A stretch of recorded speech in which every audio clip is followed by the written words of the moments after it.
Good evening, children. I hope you understood this poem very well. Okay, how it has shown that we have to be strong enough to face the challenges of this world, and if we are not strong enough, then it is going to be very difficult for us to survive in this world. Okay, so we have done. Let us go for the poetic devices that are used in this poem.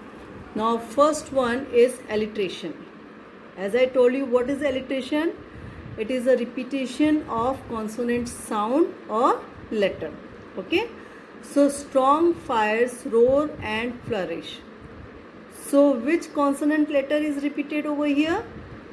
Repetition of F sound. Okay, F sound or letter.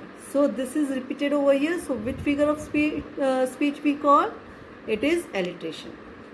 Now next is your personification. Personification means what? When we take non-living as a living. Okay, we give human qualities to it. His friend is good. He won't do what you tell him. Here, his refers to whom? Or he won't do. About whom we are talking? We are talking about wind. So wind has been personified in this poem. Okay, wind has been given the quality that it won't listen to you as per your liking or disliking. So that is the reason why we call it personification. So wind has been personified in this poem. Now next is what? Repetition. Repetition of words. When words are repeated, what we call?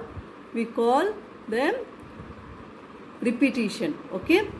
The word crumbling has been repeated. Crumbling doors, crumbling windows, crumbling lives. So which word has been repeated over here? Crumbling has been repeated. Now next one is anaphora. Anaphora is what? When a word is repeated at the start of two or more consecutive lines. Lines second, third and fourth. You will see that which word has started. It has started with don't. Okay. And in lines 6, 7 and 8, it begin with what? With you. So when it start with like this, not the same line. See, there is a difference between repetition and anaphora. Repetition is on the same line, the word is repeated, but in anaphora it is not like that. A word is repeated at the start of two or more consecutive lines. ठीक है. Second line में भी starting उसी word से don't say हुई है, third line में भी डोंट से हुई है, उसे हम एनाफोरा, वो सेम लाइन में नहीं है, वो नेक्स्ट लाइन में. ठीक है. At that time we call it as what? Anaphora. Fine. I hope you understood. Still you can ask if you have got any query.